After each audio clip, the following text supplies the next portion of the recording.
Student Scholars in association with Goa Headmasters Association.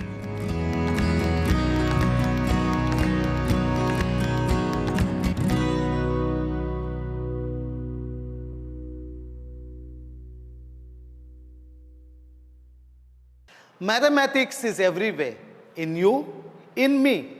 It's in the air. What you need is the eyes to see mathematics in every creation of God. Greetings and a warm welcome to the 10th standard students for today's mathematics class. In day-to-day life, we sometimes make statements for the possible future events, such as, this lady looks at the sky and tells us, son, most probably it's going to rain, we better go home. If you see, look at the steps. The formulas on the steps of the staircase of one of the school, by looking at it, I can say, I doubt any student will fail in mathematics. And all of a sudden, you see heavy rush at the petrol pumps because petrol prices are likely to increase. The words, most probably, doubt, and likely,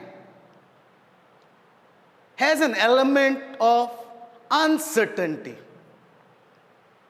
And this uncertainty can be measured numerically. Let's take an example. In this athletic event of 100 meters race, what is the chance that athlete in yellow jersey will win the race? Altogether, there are 8 athletes. Out of these 8 athletes, there are 3 athletes in yellow jersey. Therefore, the chance that athlete in yellow jersey will win the race is 3 divided by 8. We'll take one more example. We have seen toss of a coin many times for the football matches. Referee tosses the coin, and the 2 captains, based on the toss, decide whether to kick the ball or take the side. Likewise, a coin is tossed once. What is the chance of getting a head? I've got the coin here. It has head and the tail. The possible outcomes are head, tail. Since we want the chance of getting a head, one head out of 2 possible outcomes, that gives us the chance of getting a head. Today, we are going to learn more about these chances in our topic, probability. The weightage for this topic, it carries 3 marks. Questions that are asked, 1 MCQ based question. Second, short answer question carrying 2 marks. Now, before we understand probability, let us understand some of the fundamental terms that are required to understand probability. Now, what is a random experiment? As I said, this is a coin. If I toss this coin, that means I'm performing an experiment on this coin. And this coin, once it lands down, it will show either head or tail. That means any action which gives one or more results is called a random experiment or trial. We'll take some examples. A coin is tossed once. A card is drawn from a pack of cards. A die is rolled once. These are some of the examples of a random experiment. What do you understand by an outcome of an experiment? If I toss this coin, once it lands, it will show a result on its upper face. That's called an outcome of an experiment. Each result of the experiment is called an outcome of the experiment. For example, a coin is tossed, head comes up. A card is drawn from a pack of cards. The drawn card is an ace. A die is thrown once. The upper face of the die shows 6. To understand these outcomes in a better way, we'll take this example. Write all the possible outcomes when 2 coins are tossed. Also state the number of possible outcomes. So I've got here 2 coins. The possible outcomes are head head, head tail, tail head, and tail tail. So there are 4 possible outcomes. Therefore, the number of possible outcomes is 4. Remember, the coin has 2 faces. Then we can write a general rule for finding the number of possible outcomes. The number of possible outcomes when n coins are tossed is 2 raised to n. I want you to try this example. It's for you. Try to solve this as fast as possible. The number of possible outcomes when 3 coins are tossed is option A, 6, option B, 8, option C, 10, and option D, 16. Try to solve as fast as possible. Since 3 coins are tossed, n is equals to 3. And we know the general rule. And the general rule is number of possible outcomes when n coins are tossed is 2 raised to n. That means 2 raised to 3. And 2 raised to 3 means 2 multiplied by 2 multiplied by 2. That is 2 2s are 4, 4 2s are 8. And the correct option is B. Let's try to write the possible outcomes when 2 dice are thrown. What are the possible outcomes when 2 dice are thrown? Solution. You can see here a blue die and a red die. On the upper face of the blue die, there's 1. And on the upper face of the red die, it shows 1. Come on, let's write the possible outcomes. The possible outcomes are 1, 1. Now the second die on its upper face shows 2.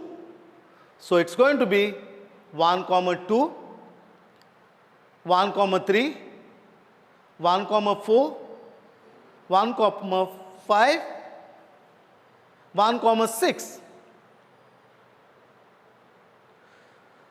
Now you can see the blue die on its upper face shows 2.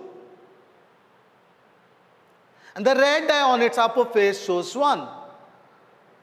That means the outcome is 2 comma 1, 2 comma 2, and go on writing till you get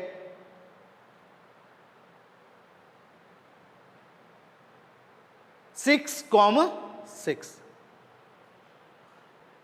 Why 6 comma 6? Because there are 6 faces on one die, 6 faces on the other die. So the number of possible outcomes will be 6 multiplied by 6, that is 36. Hope you understood this. Therefore, we can arrive to a conclusion that number of possible outcomes when n dice are thrown is 6 raised to n. To understand this in a better way, let's take an example. I want you to solve it as fast as possible. Let's try this. The number of possible outcomes when 3 dice are thrown is dash. The options are A is 36, B is 64, C is 216, and D is 12. And how do we arrive at the result, the answer? Since 3 dice are thrown, that means n equals to 3. And the general form of finding the number of possible outcomes when n dice are thrown is 6 raised to n. That is 6 raised to 3. That means 6 multiplied by 6 multiplied by 6. 6 6 are 36 into 6 is 216. And the correct option is C. Well done, dear students. Let's understand what an event is. What is an event? An event of an experiment is a collection of some outcomes of the experiment. For example, when a die is thrown, odd prime number comes up. Now, what are the possible outcomes when a die is thrown? The possible outcomes are 1, 2, 3, 4, 5, 6. Since we want odd prime number to come up, I'll say let E be an event that an odd prime number comes up. And what are the odd prime numbers from the possible outcomes? The odd prime numbers are 3 and 5. That means outcomes favorable to E are 3, 5.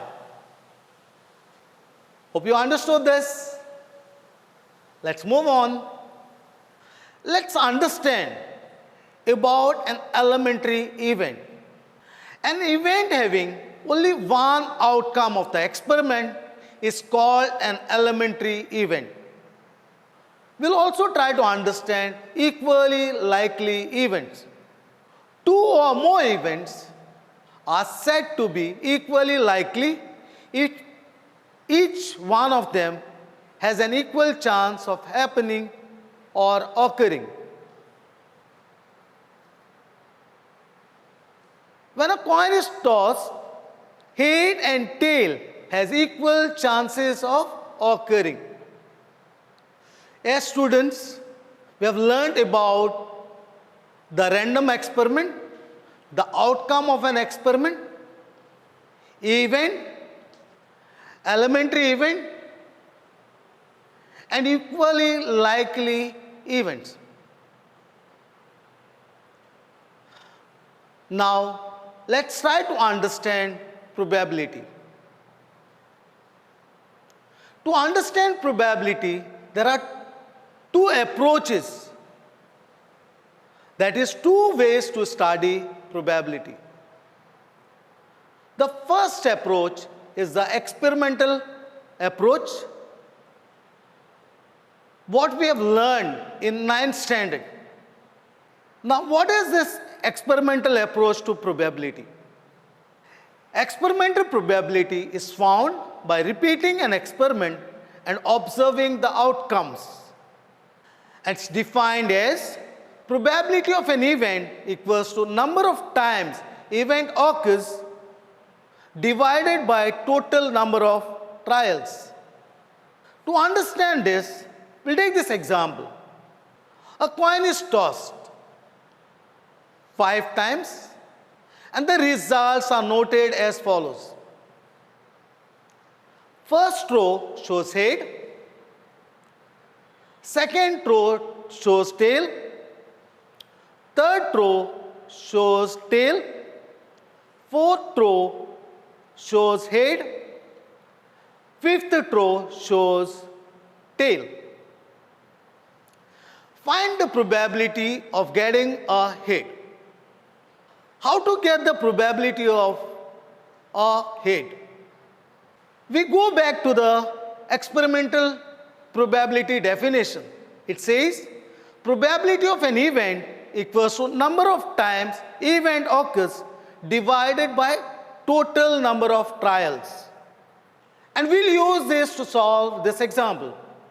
The probability of getting a head equals to number of times head appears divided by total number of trials. And how many times head occurs? Head occurs twice out of 5. And that's the probability of getting a head, that is 2 upon 5. Hope you understood the experimental probability definition. Let's move on to the second approach, that is the theoretical approach to probability. Theoretical probability can be found without performing experiment. And it is defined as probability of an event E equals number of outcomes favorable to E divided by number of possible outcomes of the experiment.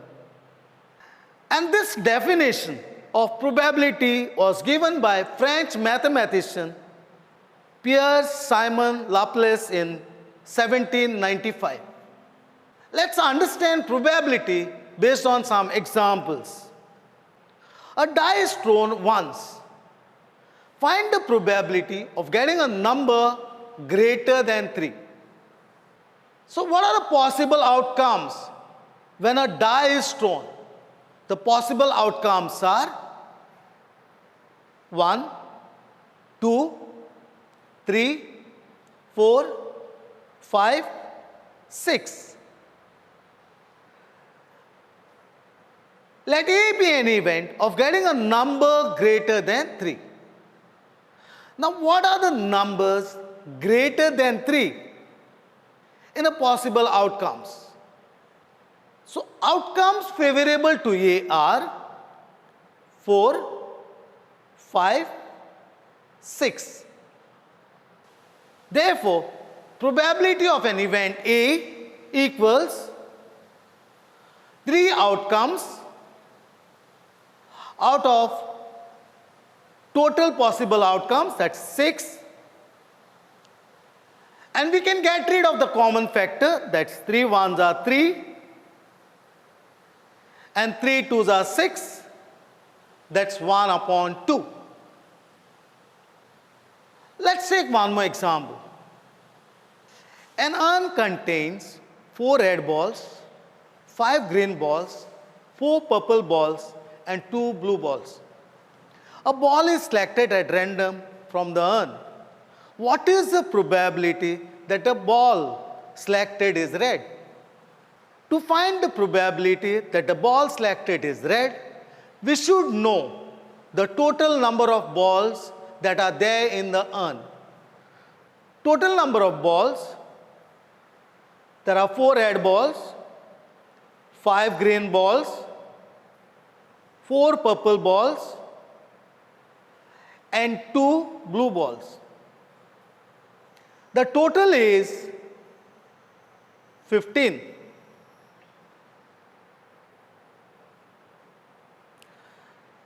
Let E be an event that the ball selected is red.